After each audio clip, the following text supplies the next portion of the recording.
This is She Creates Business, a podcast for wedding pros. Your host, Kinsey Roberts, interviews incredible women in the wedding industry who are making their mark and creating success on their terms. Join the conversation. Well, hello there, and welcome back to another episode of She Creates Business, a podcast for wedding pros. This is your host, Kinsey Roberts. Thank you so much for being here today. Hope you're having a great one wherever you are, and always appreciate you tuning in. I'm looking forward to today's interview because I think that sometimes when we hit publish or we hit submit on weddings that we are sending in for submission, we kind of like set it and forget it. It's like, okay, we hit publish or we hit submit, and if we don't get published, we don't get published, and then we never move on. Or worse, we do get published, and that's it. We share it a few times and then we never move on, right? Meghan from Two Bright Lights, she's a manager over there, is here to talk to us today about making the most of your published work.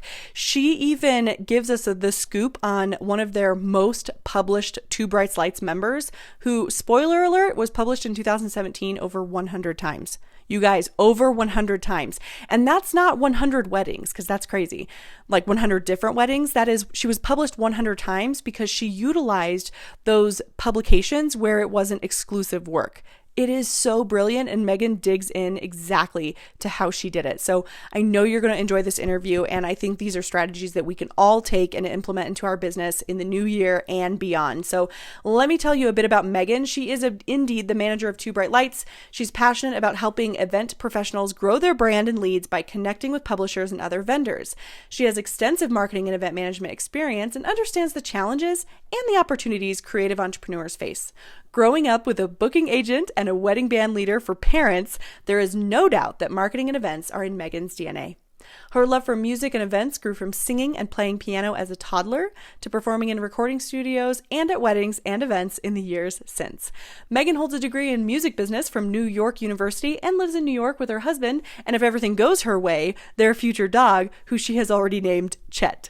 I absolutely adore this woman, and quickly before we get started, I want to let you know they are offering a very generous discount to She Creates Business podcast listeners for 10% off a new or upgraded annual subscription to Two Bright Lights with the code SheCreates, all capital letters. So that's She Creates, the first part of the name of this podcast, all caps, will get you 10% off a brand new Two Bright Light annual subscription account. Or if you already have an account and you upgrade to an annual subscription, you can still enjoy that 10% off. Meghan and Two Bright Lights, thank you so much for offering that. I really appreciate you doing that. So without further ado, let's go to the show. Meghan, welcome to the show. Hi, thank you so much for having me. It is totally my pleasure. We were just chatting offline, you guys. Meghan and I were supposed to meet at the Creative at Heart Conference back in July of 2017, depending on when you're listening to this episode. And we didn't, because if you listen to my show, you know that I did not attend Creative at Heart even after I bought a ticket because I am a horrible planner, apparently. That's why I own a venue and I'm not a wedding planner. I'm just kidding. But I'm just telling her I'm so excited to finally get to chat with her because I was really, really looking forward to her hugging her in person. But so Meghan, so glad you're here, and I'm looking forward to chatting about publishing and all the things today. Yeah, well, hey, life has a way of working out regardless, so I'm excited we're here. Me too. Well, I was telling you that I kind of gave everybody that professional bio there at the top of the show, and Sure. So they know your professional bio, but I would love for you to tell us in your own words just who you are, what you're doing in the wedding industry, and tell us in your own words. What's up? Awesome. So, I kind of fell into this. I think a lot of people can probably say that. Mm-hmm. But so I was actually a music major in college. Cool. I grew up with musicians as parents, both in the wedding band scene. My mother was the booking agent for the band, and as well as being music educators themselves.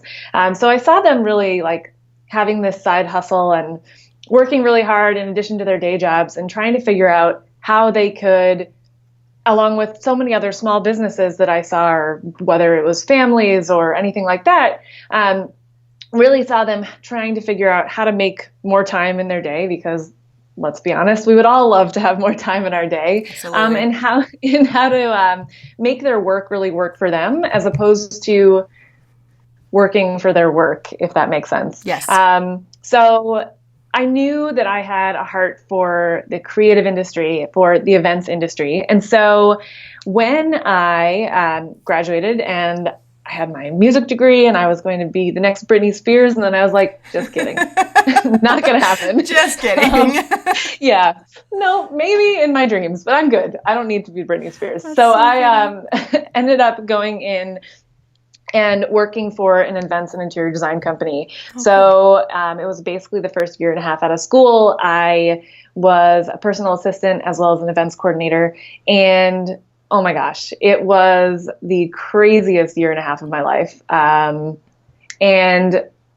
I loved the events, but I knew I wanted to take a little bit of a step back and try things on the corporate side. Mm-hmm. So I ended up transitioning over and working for an economics research firm, which that has so much to do with degrees. Yeah. I mean, awesome, but that's totally different.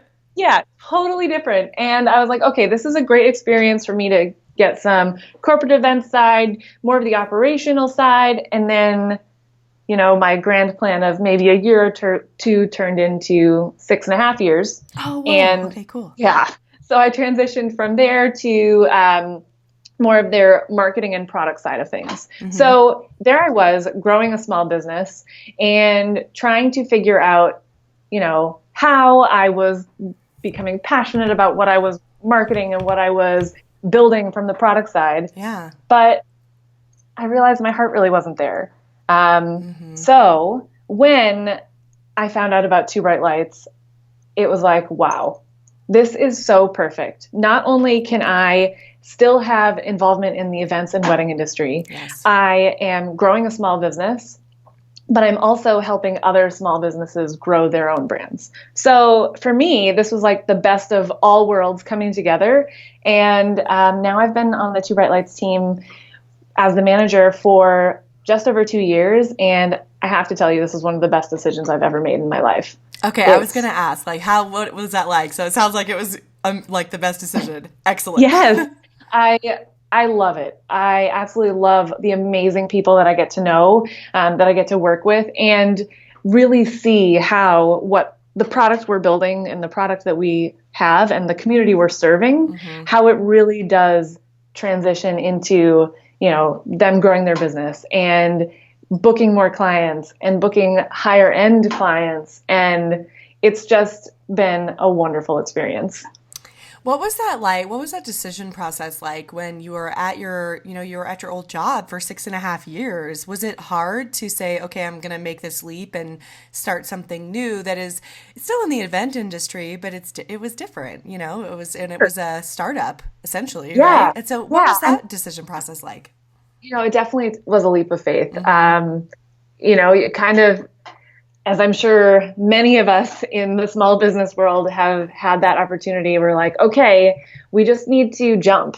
Yes. And I knew that the other people on my team were amazing, that I just felt like I really clicked with them and that they were passionate about building this brand and working with all of these amazing wedding professionals and event professionals, that I just had to trust my gut and jump. And it's been a great experience. And of course, there are times when you're like, okay, how am I going to do this? What am I going to do? How many hours do I have in my day? But, you know, ultimately, this has been such a great learning experience, but also very fulfilling for me as well. Mm-hmm. So tell us about what you do on a day-to-day basis at Two Bright Lights. Sure. So many people may not realize this, but Two Bright Lights is actually a really tiny company. There are 3 of us. Oh, stop it. Yeah. Okay. I was definitely one of those people. It's crazy. So there are 3 of us on the business side. So we have myself, who's running a lot of the day-to-day operations, as well as the educational strategy, the business development, and the marketing. And then we have someone who oversees the social media, email marketing, and customer service side of things. And then we have our general manager, who also oversees very much of like the overarching strategy of the business. Right. So that's the 3 of us on the business side. And then we have an amazing technology team. So we have those people as well. But from the day-to-day operations, it's really just the 3 of us. That is crazy. I cannot believe the amount of work you guys do. Well, see, when I say I wish I had more hours in a day, sometimes that's why. That's true. Okay. That makes so much sense. Well, okay. So the three of you, do you guys like work together in an office or do you work remotely? What does that look like? Yeah, so we're all in an office in New Okay. York. Cool. And we're part of a larger office because our parent company has few businesses under the umbrella. So we get to operate very much, we are a startup, but we are within a larger office. So it's kind of the best of both worlds for us. That's nice. Okay. So you get to operate on your small team day to day, but there's some other folks around. I don't go crazy talking to myself sometimes. Well, maybe I Right. do sometimes, but not every day. Oh, that's so cool. Okay, so there's three of you, so just tell me like what does a day look like for you? Like, what could you be working on in the morning and then after lunch and then to wrap up your day? What are those types of things you have your hands in? Yeah, so one of the first things in the morning is I am up before our team in China goes to sleep. So, because it's they're handling technology, so I Right. want to make sure that everything's operationally fine. So I test the site. I'm taking a look at our our support emails just to make sure that everything's good because I don't want to have any surprises once people are asleep. That's never a good thing for us. So that's my morning, usually the first few minutes after I wake up in the morning. So then I'm focusing a lot on, again, just checking out, making sure from the support side, do we have any questions coming in? As well as monitoring our social media because, many times that's the first line of inquiry for people. They Right. send us a message on social media. So we pride ourselves on, even though our team is small, on having really great customer service, and we try to respond quickly or as quickly as possible to everybody that comes in because we understand that this is such a personalized thing. You are putting your work out there, which it can be scary. And so we want everybody who uses Two Bright Lights to know that we're right there beside them, helping them along the way. So that's really important to us. You know what? I think I would be remiss if I didn't ask you. I feel like maybe everyone listening doesn't know what Two Bright Lights does. And I should have asked that at the beginning of this episode. I feel like just because I know what it is, we all know. Yeah. I'm just kidding, you guys. Meghan, tell us exactly what Two Bright Lights does. Sure. So Two Bright Lights is a submission platform that allows photographers, planners, any other creative to submit their work from events such as weddings, parties, engagement shoots, maternity shoots, anything like that, to hundreds of publishers who are looking to showcase their work in features like a real wedding feature. So we like to say it's very similar to the Common Application for college. That's a really easy way of thinking about it. So instead of having to create a submission for that's individual for each publisher, they have the ability to create a submission once and they can submit it to one exclusive. If for some reason it's not a right fit and they get that notification that it wasn't accepted, they can click two buttons and send it off to another exclusive publication. Or if you're looking to submit to a non-exclusive, you could submit it to five non-exclusive publications at the same time.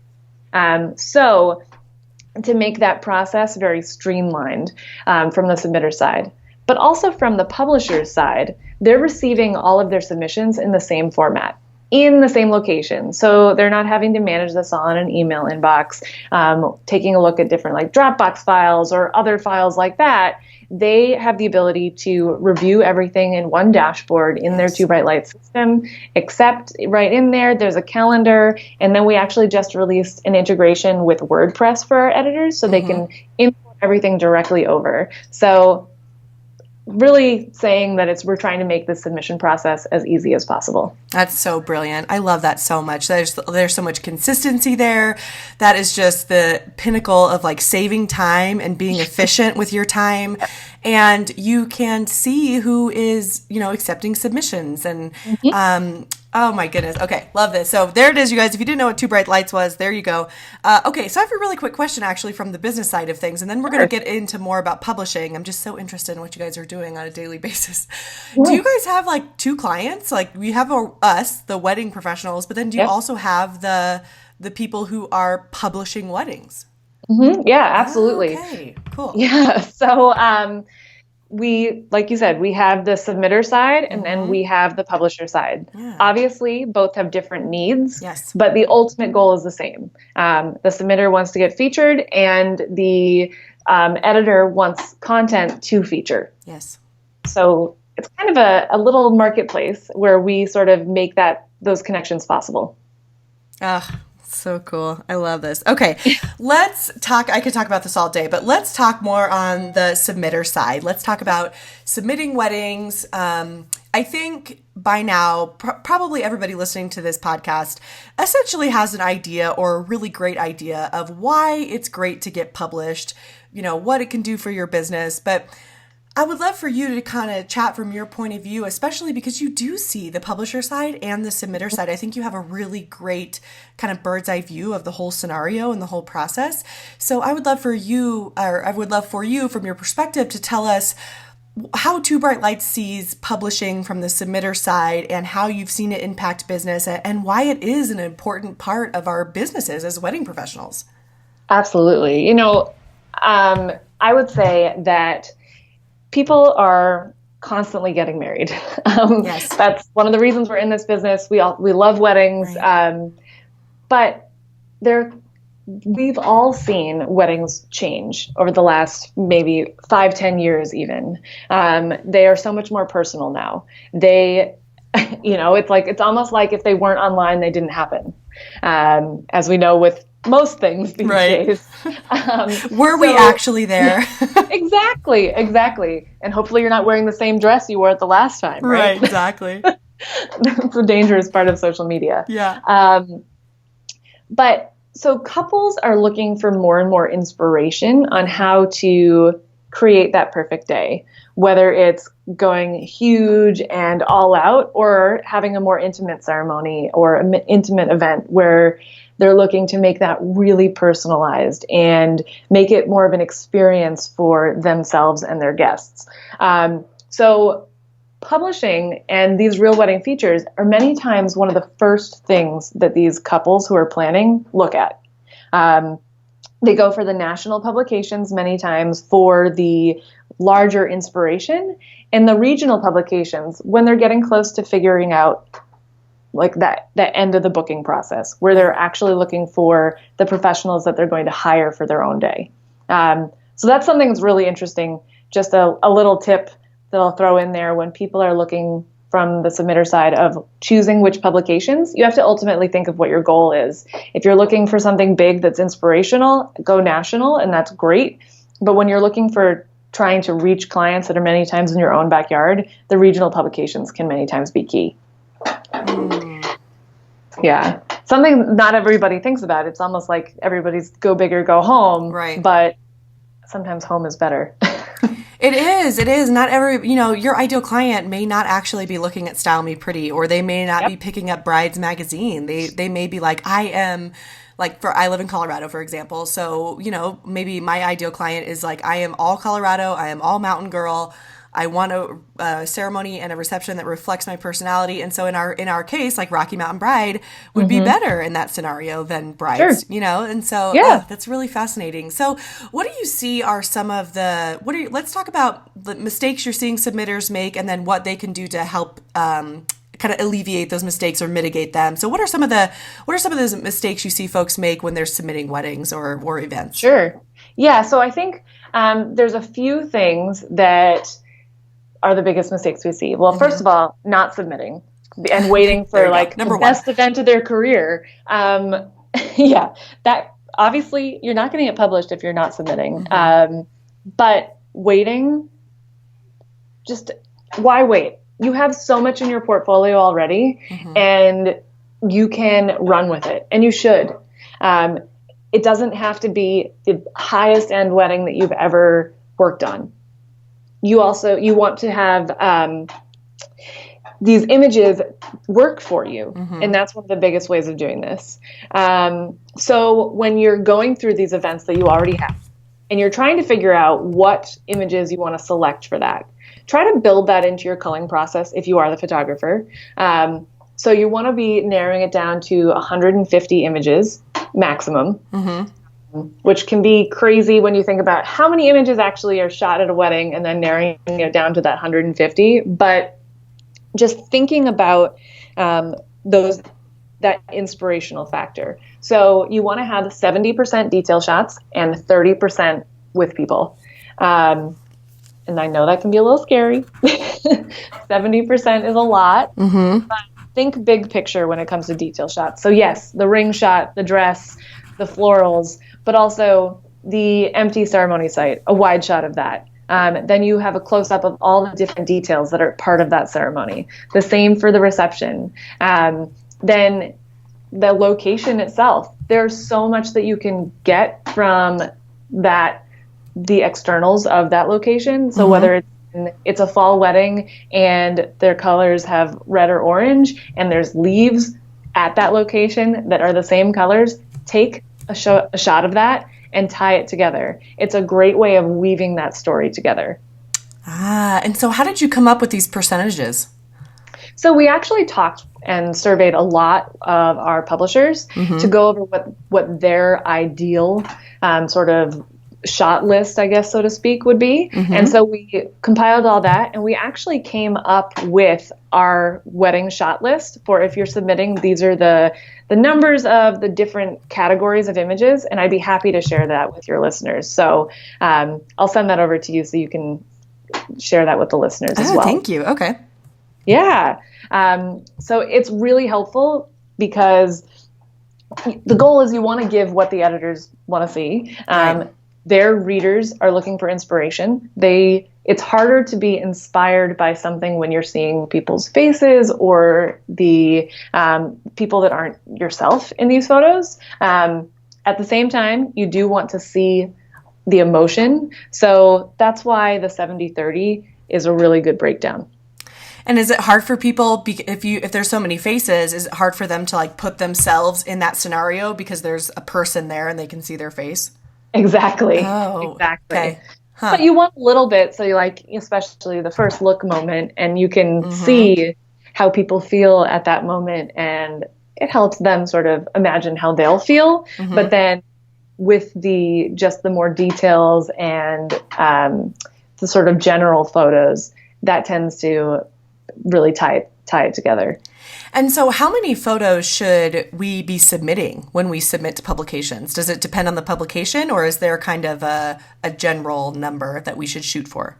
Yeah, so publications tend to give their guidelines, but our general rule of thumb is up to 150 for weddings. And then if you're doing like an engagement shoot or a maternity shoot or something like that, 75 to 100 is usually a good number because you're going to have less detail shots in that scenario. Oh, okay. Okay.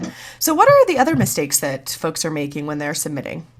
So not including all of the vendor credits. Okay. That's a big no-no. Really? People are still doing that? They're still doing it. It's so sad. Darn it.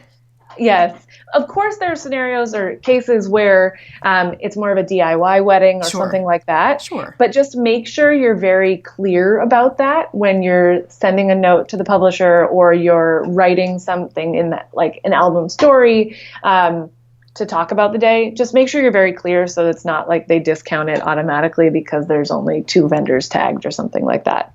How can you make that clear? Do you just say, this is a DIY wedding? Yes, Okay. yes. You could say this is a DIY wedding. It was really great because the bride and her mom made these paper floral centerpieces out of books from a library that was getting torn down or something. I don't know. I just made that up. But I like it though. I was, that's a good idea. Yeah. So making sure like you're talking about the inspiration behind it too. So it really helps them helps give the editor an idea of what they're looking at. And remember, you as the submitter who was there, whether you were the photographer, the planner, or the venue in this case, you were there. You have to give the information to the editor. The photos are only like half of it. The publisher has to write something about it. They have to have information. So including like a little bit about how the couple met, how the couple was inspired to create this. Was there a food truck because their first date was at a food truck festival or something like that? all of these little pieces that can tie in so you can make sure that you're giving enough information up front. The goal is really to eliminate the back and forth so that the publisher doesn't have to ask additional questions. You want to give them as much information up front so that they can say, oh, wow, this is perfect. I have the photos. I have the info. I don't even have to ask any other questions. I'm good to go. I can accept this. Mm-hmm. What would you say to somebody? Do you feel like, what if somebody's listening right now and they're like, oh my goodness, I don't feel confident in my writing skills, or I'm not like a storyteller. Do they need to be? Like, do they need to be a copywriter, or do they just need to make sure they include those details, and however the publisher wants to, make it sound beautiful, they do? What is that like? Because I can see myself, if I'm submitting something, I like to write, but it's not like I'm, a professional writer. So if I'm feeling not confident about that, what are your tips for that? So that's a great question and something we get all the time. So many times a bullet pointed list is absolutely fine. Oh, great. Or one thing you can do is many times you have questionnaires that you send to your couple, pull quotes from there. That's really helpful. People love quotes. And then if you're using Two Bright Lights, we actually have a client questionnaire built directly into the system. So if you send that to your couple, there's 8 questions that we've taken. So a lot of the information that publishers are looking for. And so you send it to your couple, have them fill that out, and then it's automatically attached to every single submission. So really easy. That's so easy and amazing. Yeah. Oh, okay. So what are some things that you see people doing right? What are they doing that, and you can use real examples that you're just like, this was prime and it worked for them because they got published on whatever. So I have to give a huge shout out to Casey Hendrickson, who was our most published photographer through Two Bright Lights last year. Cool. So she was published 150 times in 2016 alone. Stop which it. I know. It's crazy. But she's figured out how to make it work for her. So she's not submitting each wedding or each event only once. She is submitting it once for an exclusive, waiting till that exclusivity period is over, and then submitting that to multiple non-exclusives. So she's really figured out how to get all that length, that longevity from a single event. So she could have the same thing published 10 different times. Casey Hendrickson, you are killing it. She is. Yes. That's so brilliant. It's really great. And other people who have figured out ways to make this work. So Jessica Hunt, she also is an amazing photographer, and she has just really this past year kicked it up a notch. So she has figured out, again, I can't stress enough that exclusive and non-exclusive. There's nothing wrong with submitting something to multiple publications. I know that sometimes it's like, well, it's already been published and I've already gotten so much life out of this. Keep going. As long as it's within like 12 to 18 months old, it still has a lot of life.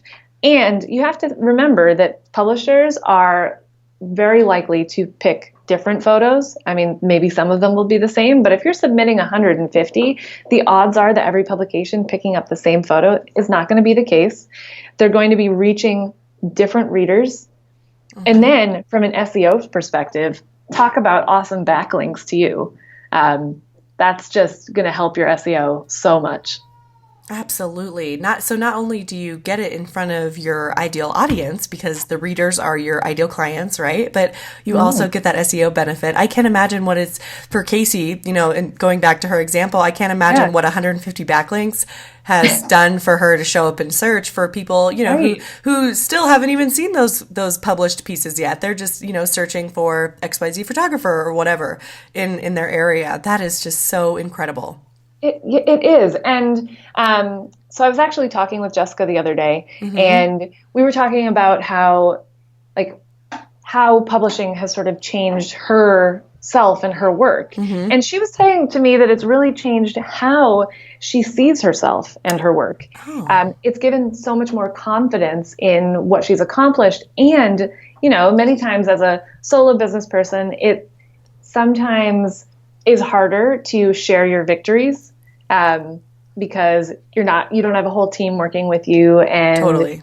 you don't want to feel like you're out there bragging all the time. Right. But at the same time, if you've been published, like, this is your time to shine, and it's much easier to share those successes.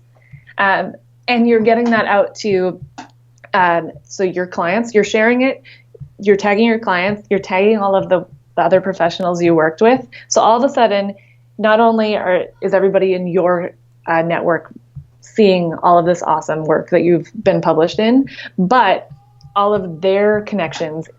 So it's showing up in their news feeds. And so you're reaching so many more people. And the best part is you didn't have to pay for that.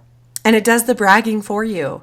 Exactly. This is so good. So how do you tell, I think Two Bright Lights has a thing to do this, but how do you tell if a publication is exclusive or non-exclusive? Like, how do we know what that is? Take us through that process. Sure. So if you're looking at a publication's website, usually there's a submit to this publication page or a submission guideline page. It will say right in there. Usually if it doesn't say anything about exclusivity, that means it's a non-exclusive publication. Okay. If you're searching through Two Bright Lights, we have a whole community section where you can browse all of our publishers. You can sort by exclusivity type, or if you click on that publisher's profile, it'll say right in there. So it's usually so front easy. and center. Yeah.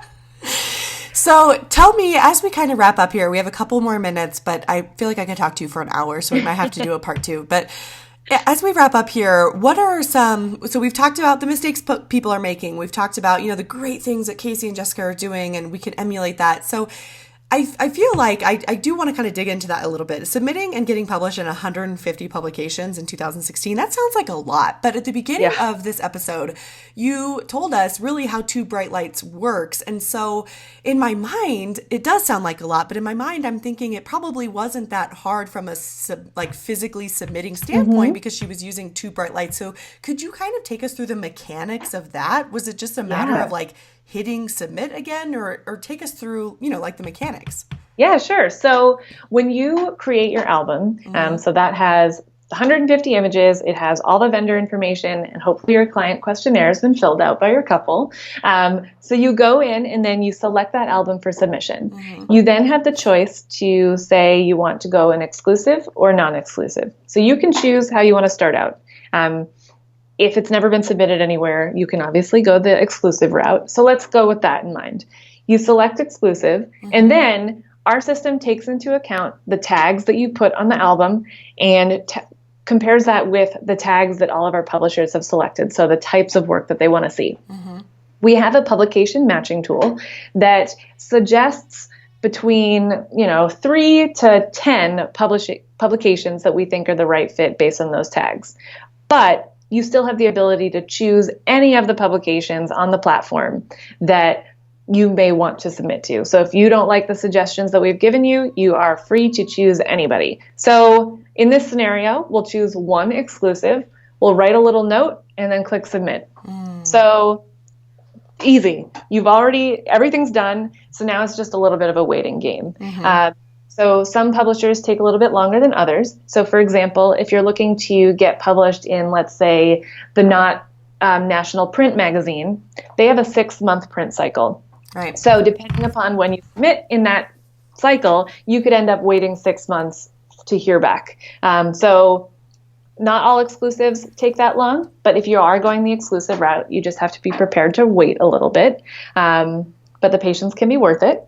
So let's say it gets accepted, great. So I have an estimated publication date. I'm notified of that estimated publication date via email, and it shows it in my Two Bright Lights account. So that date comes, it's published. I get an email saying that it's been published with the link to the feature, so I can go out and start sharing that.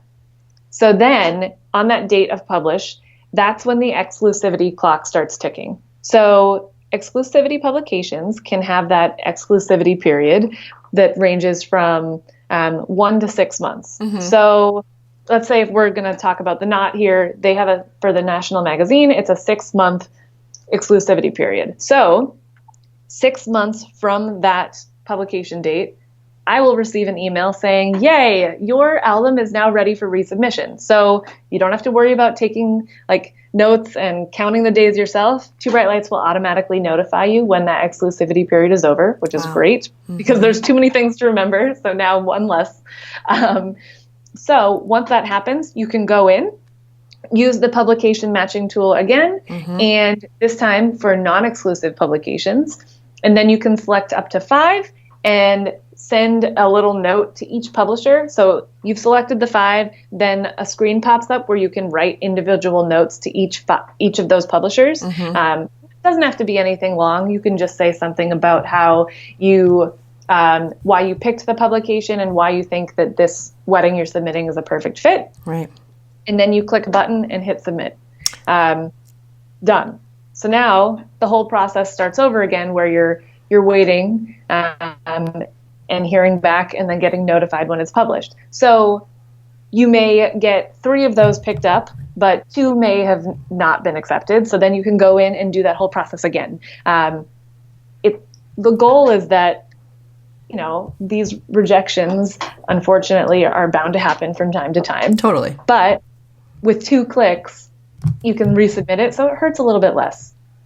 Yes. Okay. Thank you for taking us through that. I thought it was important for us to hear because when you just say, oh, she got published 150 times, that sounds like a lot and it sounds a little overwhelming and intimidating, but the mechanics of it are so seamless and easy and it really does help you stay organized because, I mean, you said you even get that email that says, hooray, your exclusivity period is over. You don't even have to pop that into your own reminder. I mean, you can, but that is just so brilliant. So I thought that it would be helpful if we heard kind of from start to finish how seamless and, you know, it takes work. I'm not going to say it doesn't, but it's such a seamless process and so easy that, like you say, the mistake number 1 is just not doing it, is not trying to get published.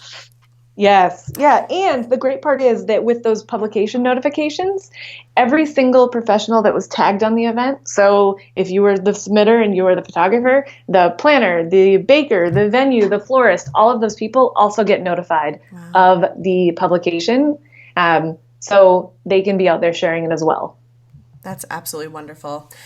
Meghan, this has been such a helpful conversation. Before we sign off, I would love for you to tell us like 2 reasons, hey, if you guys are not getting published yet, why 2018 should be your year to publish, get your work out there, get it seen by more eyes and more ideal clients. Tell us why we should be doing that.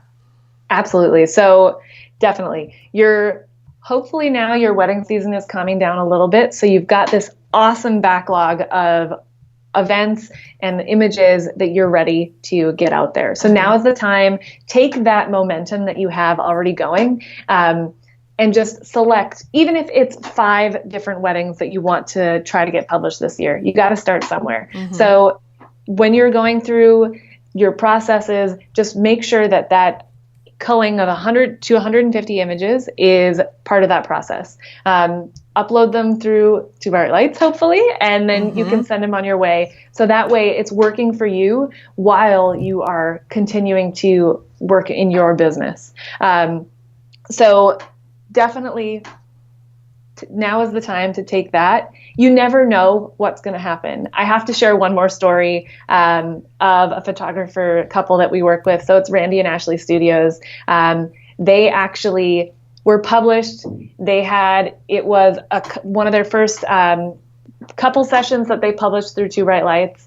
And it got picked up. And so that was great. And then they got a phone call from a TV producer looking to cast a couple for an upcoming reality show. Wow. They thought nothing of it, but, passed it on to the couple. And lo and behold, 6 months later, the couple called. They were getting cast in a TV show, and those photographers got to photograph their wedding as part of the TV show. Oh, my gosh. It's a crazy story. Randy and Ashley Studios, they're amazing. They're actually based in Colorado as well. So you never know. So don't hold back. You have more than you think you do. It will be out there. It's inspirational couples, and it will help you to grow your business. So brilliant. Meghan, thank you so much for being on today. I really appreciate you sharing all of your knowledge. And I'm not a photographer, but now I'm even more excited to continue to hopefully be published and get the venue out there. And I just appreciate you so much. Thank you for everything. Yeah. Oh, it was my pleasure. This was so fun. I agree. We'll have to do part 2 because I have like 6,000 other questions. So sounds great. Hope you have a good day. Thanks, Meghan. Bye. Thank you. Bye. Thank you so much for listening to She Creates Business.